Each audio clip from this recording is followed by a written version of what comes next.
Kaya sa unang set pa lang, kinuha na nila ang momentum at lumamang ng husto sa Akari.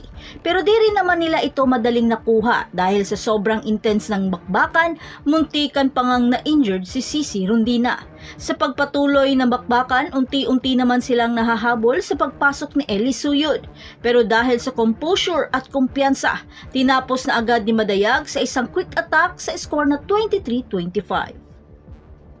Sa second set, sobrang dikit pa rin ng laban, sagutan ng mga atake. Sa puntong ito, nakaka-adjust na ang Akari at nagiging palaban rin sa mga binibigay na mabibigat na atake ng Flying Titans.